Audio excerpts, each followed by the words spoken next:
email from Channing to Brett. That book is odd. I'm nearing the end, and it has boiled down to being about our extreme, intense desire for God. That all desire, including for the opposite sex, sexual desire, etc., is a mirror of that desire for God. Reading it hasn't made me feel that or link up with it so much yet, anyway. And it is in no way what it seemed to be about when I was in the first half of the book. But I keep reading and cannot say I regret getting it or reading it. One interesting thought in there, well, there are others, even others may be more practical. I'll go there later. The author claims that when we are told that God made us in his image, male and female, it meant that God is male and female. He is mysterious and beautiful, strong and protective. He made the roaring waterfalls and the fragile flowers. He is the same artist of both. And I guess I took it that, I guess as an artist, to some extent, we are what we create. Well, I guess I did have something to say. That said, the other interesting thought, and the more practical one I was thinking of, was that in the beginning of most of the chapters is a story of a sea lion who ended up in a dryish place inland, somewhere in the northwest USA. This is a fairy tale, not a true story, obviously. The sea lion misses the sea greatly at first, but comes to think of the dry place as his home. He gets some comfort and some filled desire from his little pond and the shade of his tree. And he comes to believe others who say he could never get to the sea again. In these ways, he somewhat loses his great desire to be back at the sea. Well, I'm not at the end of that story yet, but you can see where it goes in terms of desire for home/God, even desire for intimacy with your wife, desire for your calling here, etc. Shortly afterward, Channing went back to the bookstore and picked up Wild at Heart. The book was a revelation.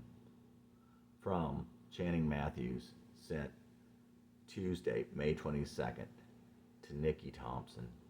Hi! Hope you all are doing great. I know you wouldn't think so, but we think about you guys all the time. I'm really sorry that we haven't seen you and kept in touch like your real friends have. I am terrible about that stuff, and sometimes I think Rachel gets feeling abandoned or something. Sometimes in the past, when I said something to her about you all, I could tell from what she said or didn't say that she misses you all a lot also, but doesn't want to deal with it. Sorry also that I never sent those CDs to you. I had to get your email from Mark Brenner again. Only place I had it was on my email at Carissa. I left there to come work for the state about 6 months back. I have a mailer in my car, but I don't have your mailing address left at Carissa also. You may not want them anyway, like the Fleetwood Mac song, I can't sing, I ain't pretty, and my legs are thin. Maybe glance through the lyrics if you are on the internet sometime. If you don't like them, then you certainly won't want the CDs. Lyrics are on my website, www.channingsongs.com. Keep in touch if you get time. Rachel still has the same email and phone numbers. David and Ashley are doing great. I'm so glad school is almost out. David's hair is dyed black now. Ashley was the only one in her grade to get straight A's. Both as sweet as ever. Take care and write sometime. Channing. From Jackie Thompson to Channing. Channing, these songs are amazing. It's like getting a glimpse of what's in your heart. I think about you guys too. I sent an email to Rachel at work a few weeks back, and I hope I didn't make her sad. I asked her about when the last time was that she thought about her longings and dreams. I meant to stir her heart and a longing for things eternal. I do love and miss her very much. We have had many bouts of sickness, and Wes is in India right now, so it's been hard. Please tell her I love her, and we'll contact her soon. Maybe just forward this to her. Thanks, and love in Jesus, Jackie. From Channing Matthews to Jackie. Oh my gosh, I read Wild at Heart and a couple of that guy's books. I gave Rachel Captivating and asked her to read it.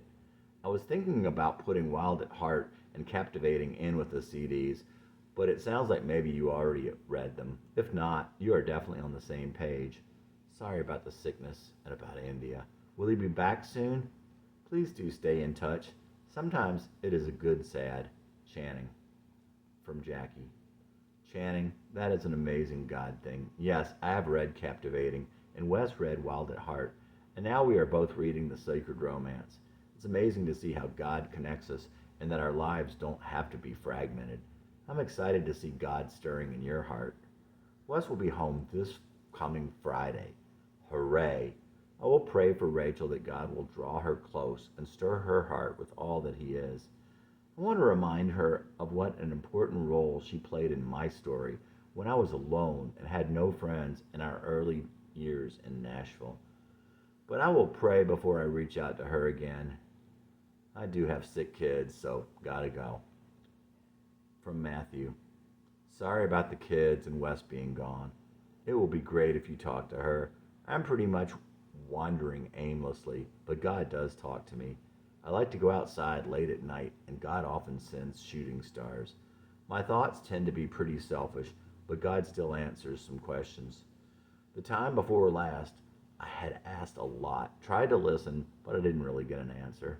As I went to go in, I asked, I'm not getting anywhere. Is that it? And immediately there was a shooting star. Thanks for being you. P.S. The going outside at night and stirring thing started this past September when I was in the middle of reading Wuthering Heights again. I cannot say I have changed since then, but I do believe in God's timing, and I do believe that He loves us and uses us as we are. Not to say that He is not about perfecting us, but that remaining completely flawed for a time could be within His plan. Chapter 77. To Brett from Channing. August 12th. Oh my gosh, I was minding my own business, driving down 24 at the beginning of Summer County, and all of a sudden, someone threw something big out their window from the right lane, and it was coming right at me. No, wait. It was a huge piece of tire. I was like bracing for impact. The thing had gone like 20 feet in the air and was dropping and flying at me at 75 miles an hour.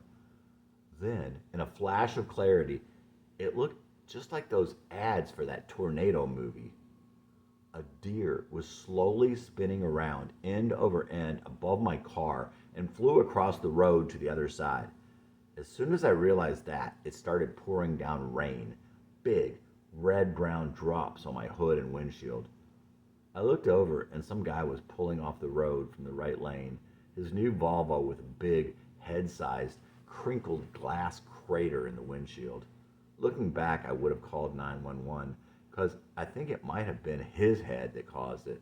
Don't think the deer would have made such a round circle. I almost wonder if someone hit it first and then it hit his car. I never saw it.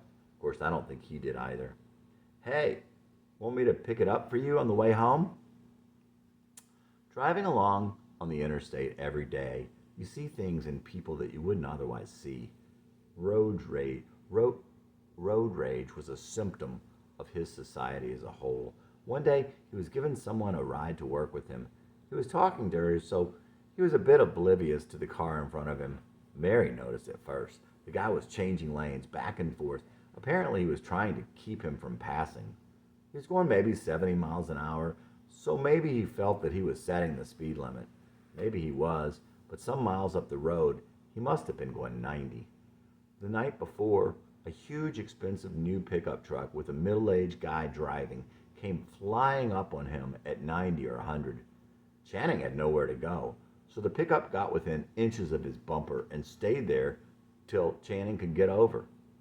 And of course, the pickup had nowhere to go either. A few days later, a Ford Explorer was in front of him, going slow and tapping his brakes. Channing finally got around him, and then the Explorer got on his bumper. A minute or two later, Channing moved over and let him around. The Explorer then flashed his blue lights, like to show him he was a cop. The Explorer had to be 3 counties out of his jurisdiction. Later, he was in front of the Explorer again, and he looked in his rearview mirror. The Explorer was way behind him. The Explorer then put his lights on again, and Channing saw that the Explorer was chasing someone. So he moved over to the right lane. A motorcycle went flying past him and then speeds up to like 120 or more. There was a ton of traffic. It was early evening. Finally, near the end of the road, the motorcycle pulled over. After Channing got past, he saw the motorcycle guy was in his racing overalls. He was standing over his cycle, banging it with both arms up over his head. Weird. Channing would always think about a story he had heard about Ricky Skaggs' wife. She was driving with her little son at night in West Virginia. As Channing remembered, it was on the interstate. A truck driver fired a gun into their car. The bullet went through their little boy's jaw. The little boy was 8 years old. Channing remembered hearing how the little boy prayed for the truck driver from his bed in the hospital. Channing remembered also a Mick Jagger movie where someone fired a gun into Mick's head.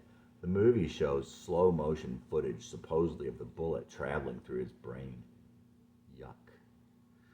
Channing would feel that bullet while he was driving. He felt that the American road foreshadowed American society, what we were getting ready to degrade to. Channing felt that it was because people feel so free and private in their cars. They think they can get away with things they cannot get away with in society at large, outside their cars. Generally, though, he felt, these things show just what is coming next. In the past, Channing thought, you could see what was going on out on the roads and know what it would be like in society in 10 years. But changes to society are speeding up, Channing believed. He would imagine things now, followed by just a year or two. Gary Newman's song, Cars, expressed that perfectly. It uses the car as a metaphor for the isolation of the modern age. Of course, that song was already going on 30 years old at this point. To Brett from Channing, September 19th, down in the valley. Went in last night thinking to give it all up. Not that I could ever make a decision and stick to it, like the fool I am and I'll always be. The one snippet of a lyric I hear in my head all the time. Well, that made me think to look up the whole lyric of I've Got a Name. Nice, Channing. To Channing from Brett, September 20.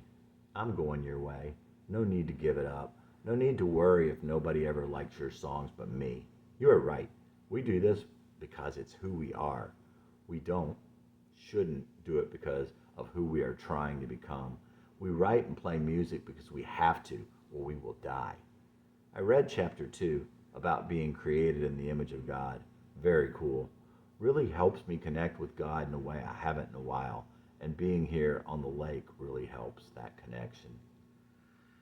We've caught and I've cleaned over 25 fish over the last 2 days, and we just finished stuffing ourselves with it, and it was good. Brett. Going Nowhere Blues. Is this the start of something, or another trip to nowhere? If I am going nowhere, well, I ain't going nowhere fast. I've seen you on that limb, try to bring you in, but I envy you your choices and your seat out on that limb. I wondered where you'd go from there. Don't guess I'm going anywhere. What you gonna do with the going nowhere blues? Just one leaf left, don't pick the one I choose. I went down the valley, back from where I came. Thought of giving it all up, but you said there was no shame. No need to give it up, and no need to worry if nobody ever likes my songs but you. And you said you're going my way, but I can't go there with you. What you gonna do with the going nowhere blues? And just one leaf left, don't pick the one I choose. You said I may as well give up being me. We do it 'cause it's who we are, not who we try to be. Well, I misunderstood. I thought you said, stop trying to be something you are not. So I labeled myself Jesse Dillon, 'cause God hasn't named me yet. And I swore I will one day be something I am not. Please tell me what to do with these going nowhere blues. Just one leave left. Tell me what to choose. Please tell me what to do with these going nowhere blues. And just one leave left. Tell me which one to choose. Channing Matthews. As Jesse got older, he would often look at a watch or a clock at exactly 12:34. 12:34 took the place of the little green and red paisley shapes that haunted him as a child. When Jesse was little, he used to see swirling paisley shapes of red and green when he closed his eyes. They would be slightly troubling to him, but he never knew why. He would still see 12:34 at times.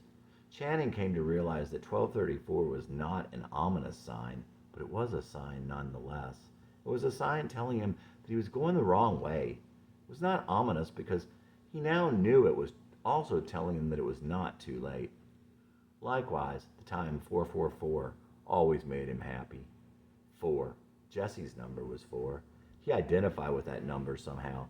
He always liked 4 above all the others when he first learned numbers, and Bobby Orr's number was 4. Jesse wrote a poem about the number and about Bobby Orr in the 3rd or 4th grade. 4th grade was his last year in Rockland. 4 held some sense of balance and completeness for Jesse. There's a picture of Jesse when he was 4, 5, 6 years old, wearing a shirt with a big number 4 on it. 4 is the only number with the same number of letters as it represents. There are 4 endpoints when drawn the way Jesse made his 4s. Later when he played softball, Jesse took the number 4. 4 somehow represented Jesse to himself. It represented fulfillment. It meant completeness. Socrates said the unexamined life is not worth living. You can fool others only so long, but it is so easy to fool yourself. Email from Channing Matthews. Subject, hi again. Hi, Becca. I thought myself pretty cool now, so all that.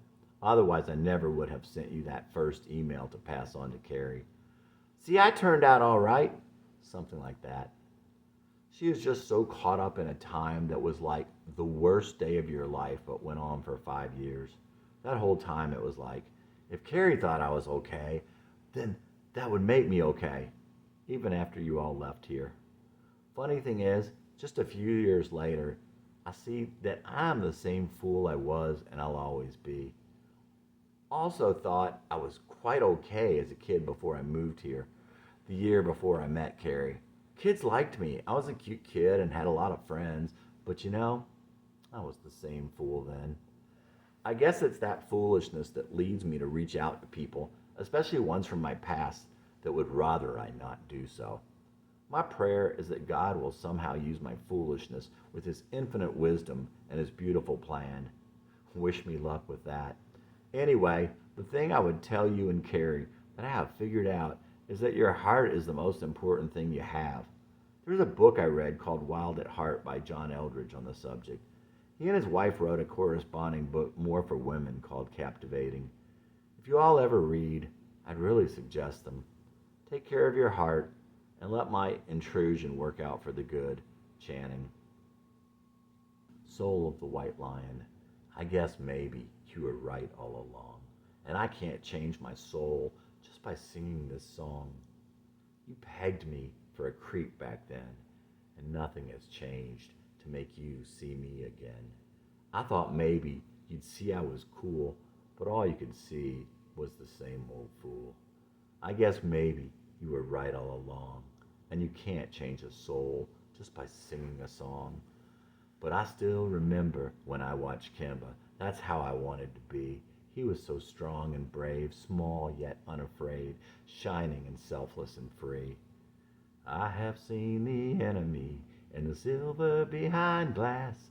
I can't sing and I can't talk, and I can't even ask. I guess maybe you were right all along, and I can't change my soul just by singing a song. You pegged me for a creep back then, and nothing has changed to make you my friend. I thought maybe you'd see me as cool, but you could still see I was the same old fool. I guess maybe you were right all along, and you can't change a thing just by singing a song. Now I'm just growing old, and no, you can't change your soul, so far from how I would be. But Jesus still walks my heart, and I hear from the darkest part, I'll make you a lion like me. Channing Matthews. Channing wrote Soul of the White Lion to Carrie. He had wanted to tell her he was so cool and so not like he had been. Look at me. But there was no response. Why not? Instinctively, she knew he hadn't changed. He thought, I'm growing old, and guess what? You can't change your soul. Channing felt that we can't go into that dark night and light it up. It's our dark night. It's our dark night because we have no light. It wouldn't have been dark to begin with if we had the light. Then he would think, you know what though? I still hear Jesus. He is still promising to make me a lion. He's calling me from the darkest part of my soul. I just have to see it for what it is and follow him out.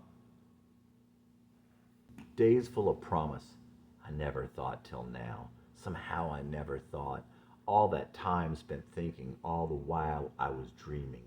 Those dreams I never caught.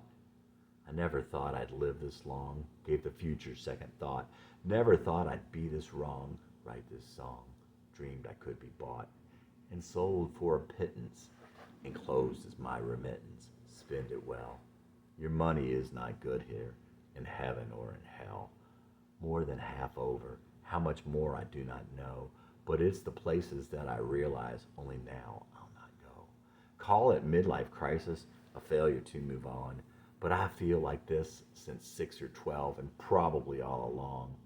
My face in the sun, my hair in the wind, my days full of promise of how I was to spend my life without thinking those days would never end.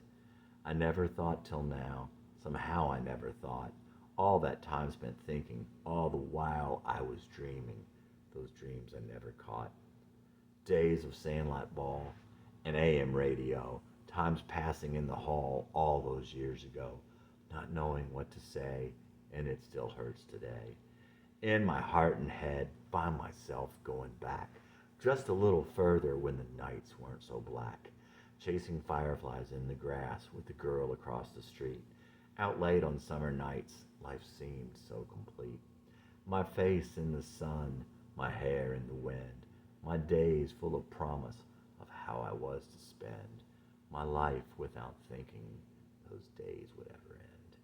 My face in the sun, my hair in the wind, I remember the promise of how it was to spend my life without thinking those days would never end.